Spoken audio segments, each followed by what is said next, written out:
ஆகாஷவாணி.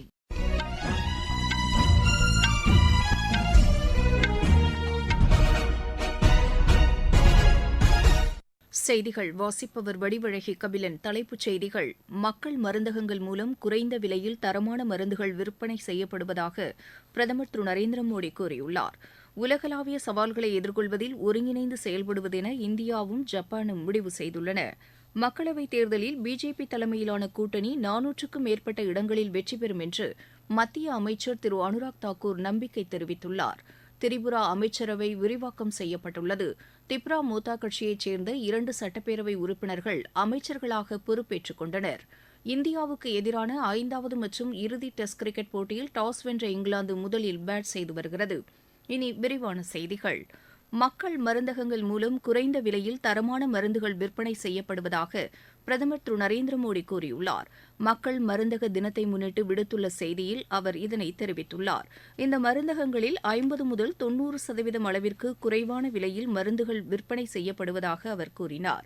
இந்த மருந்தகங்கள் மூலம் ஏழை மக்கள் மட்டுமின்றி நடுத்தர பிரிவினரும் பெருமளவு பயனடைந்துள்ளதாக திரு நரேந்திர மோடி தெரிவித்துள்ளார். இந்த தினத்தை முன்னிட்டு நாடு முழுவதும் பல்வேறு நிகழ்ச்சிகள் நடைபெற்று வருகின்றன. இந்த மருந்தகங்கள் மூலம் பயனடைந்த தமிழகத்தின் தருமபுரி மாவட்டத்தைச் சேர்ந்த ஒருவர் மருத்துவ செலவினங்களை குறைக்க இது உதவிகரமாக உள்ளது என்று தெரிவித்தார். என் பெயர் பிரசாத். நான் கடத்தூர் தருமபுரி மாவட்டத்தில் வசிச்சுட்டு இருக்கோம். பிரதம மந்திரி மக்கள் மருந்தகம் கடையில் தான் நாங்கள் மாத்திரை வாங்கிட்டு இருக்கோம். அது எங்கள் அம்மாவுக்காக தான் வாங்கிட்டு இருக்கோம். எங்கள் அம்மாவுக்கு ரத்த அழுத்தமும் சுகரும் இருக்குது.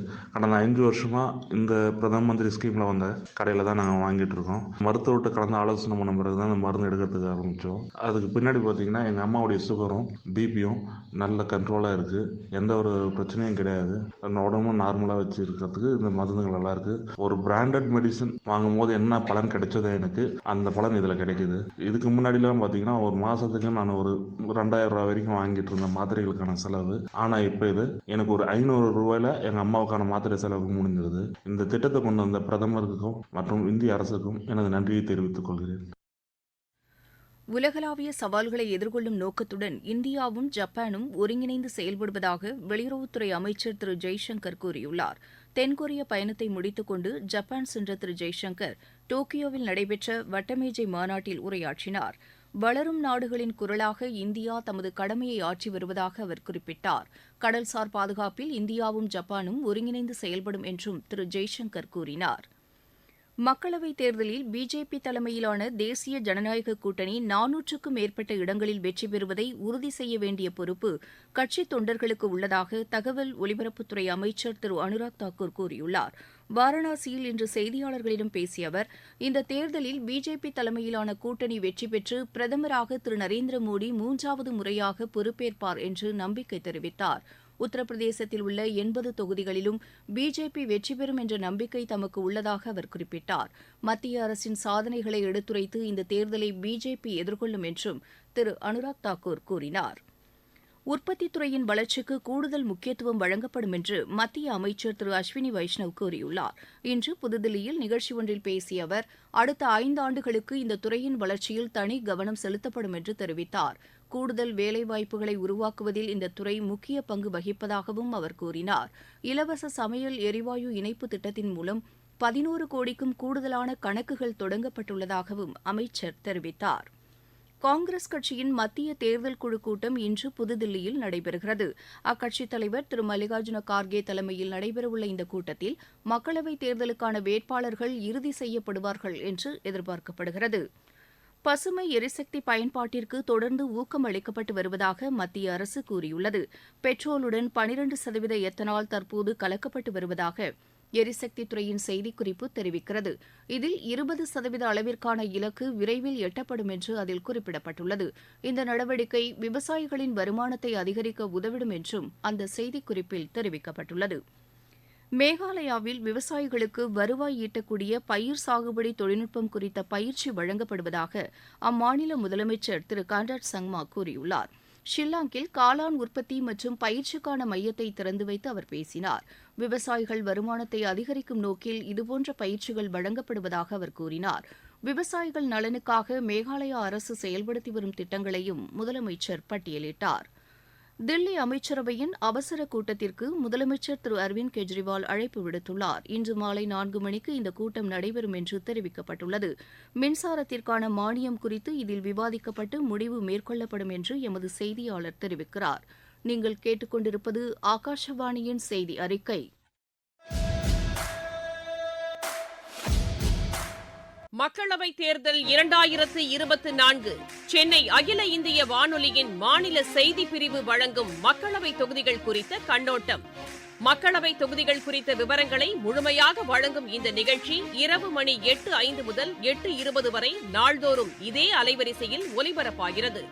உங்கள் தொகுதி குறித்த விவரங்களை அறிந்து கொள்ள உதவும் இந்த நிகழ்ச்சியை கேட்க தவறாதீர்கள்.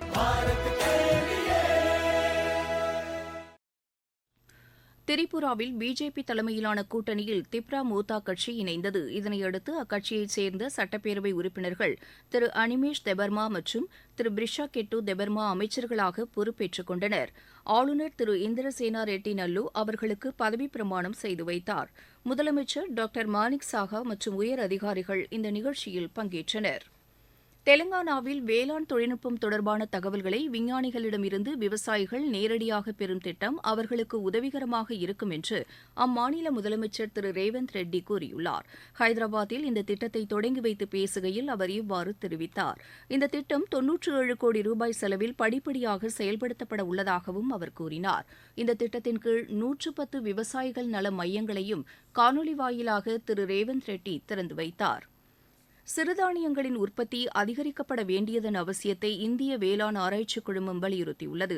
புதுதில்லியில் நடைபெற்ற இது தொடர்பான ஆய்வுக் கூட்டத்தில் உரையாற்றிய இந்த குழுமத்தின் சிறுதானிய ஆராய்ச்சிக்கான மையத்தின் முதுநிலை விஞ்ஞானி டாக்டர் தயாகர் ராவ் 1950ஆம் ஆண்டுக்கு பின்னர் சிறுதானிய உற்பத்தி 60% அளவிற்கு குறைந்துள்ளதாக கூறினார். பிரதமர் திரு நரேந்திர மோடி மேற்கொண்ட நடவடிக்கைகள் காரணமாக தற்போது சிறுதானியம் குறித்த விழிப்புணர்வு ஏற்பட்டுள்ளதாக அவர் தெரிவித்தார். நமது பாரம்பரிய உணவில் சிறுதானியம் முக்கிய பங்கு வகித்ததாகவும் டாக்டர் தயாகர் ராவ் கூறினார்.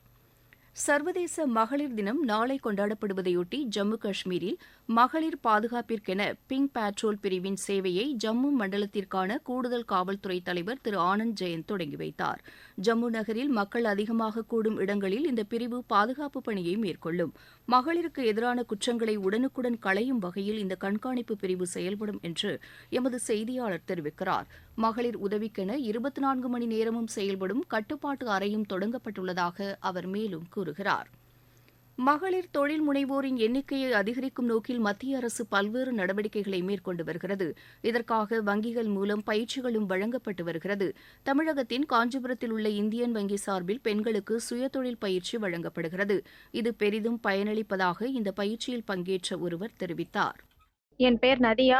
நான் உத்தரமேரூர் ரவுத்தநல்லூர் கண்டிகையில இருந்து வரேன். ஊறுகாய் மசாலா அப்பளம் ட்ரைனிங் எடுத்தோம் 10 நாள். இந்தியன் வங்கி சுய வேலை வாய்ப்பு திட்டத்தின் மூலமா எங்களுக்கு கொடுத்தாங்க. இந்த 10 நாள் கிளாஸ் எங்களுக்கு ரொம்ப யூஸ்ஃபுல்லா இருந்துச்சு. இந்த கிளாஸோடைய இறுதி கட்டத்துல நாங்க சர்டிபிகேட் வாங்கறதுக்காக இங்க வந்தோம். இங்க வந்து மகளிர் தினத்தை முன்னிட்டு மகளிர் தினம் கொண்டாடினோம். ரொம்ப மகிழ்ச்சியா இருந்தது. இந்த கிளாஸும் எங்களுக்கு ரொம்ப யூஸ்ஃபுல்லா இருந்தது. வாய்ப்பு கொடுத்த அனைவருக்கும் மிக்க நன்றி. அருணாச்சல் பிரதேசம் மற்றும் மேற்கு இமயமலை பகுதியின் சில பகுதிகளில் இன்று மிதமான மழை பெய்ய வாய்ப்புள்ளதாக வானிலை ஆய்வு மையம் தெரிவித்துள்ளது. ஜம்மு காஷ்மீர், லடாக், ஹிமாச்சல் பிரதேசம் மற்றும் உத்தரகாண்டின் சில இடங்களில் லேசான மழை மற்றும் பனிப்பொழிவு இருக்கக்கூடும் என்றும் அறிவிக்கப்பட்டுள்ளது. நாட்டின் வட மாநிலங்களில் வரும் 10ஆம் தேதி முதல் 12ஆம் தேதி வரை பரவலாக மழை பெய்யக்கூடும் என்றும் தெரிவிக்கப்பட்டுள்ளது. இந்தியா இங்கிலாந்து இடையேயான 5வது மற்றும் இறுதி டெஸ்ட் கிரிக்கெட் போட்டி தரம்சாலாவில் இன்று தொடங்கியது. இதில் டாஸ் வென்று முதலில் பேட் செய்து வரும் இங்கிலாந்து முதல் இன்னிங்ஸில் சற்று முன் வரை 2 விக்கெட் இழப்பிற்கு 123 ரன் எடுத்துள்ளது. 5 போட்டிகளை கொண்ட இந்த தொடரை 3-1 என்ற ஆட்டக்கணக்கில் இந்தியா கைப்பற்றியுள்ளது. 16 வயதுக்குட்பட்டோருக்கான தெற்காசிய மகளிர் கால்பந்து போட்டியில் இந்தியா இன்று நேபாளத்தை எதிர்கொள்கிறது. நேபாளத்தின் லலித்பூரில் நடைபெறவுள்ள இப்போட்டி பிற்பகல் மணி 2:45க்கு தொடங்குகிறது. புனேயில் நடைபெற்று வரும் சர்வதேச மகளிர் டென்னிஸ் போட்டியில் இந்தியாவின் சகாஜா யமாலாபள்ளி இத்தாலியின் மிரைனா டோனா இணை காலிறுதிக்கு முன்னேறியுள்ளது. பிராக் சர்வதேச செஸ் போட்டியில் இந்தியாவின் ஆன்ஸ் நந்தன் பட்டம் வென்றார். மீண்டும் தலைப்புச் செய்திகள்.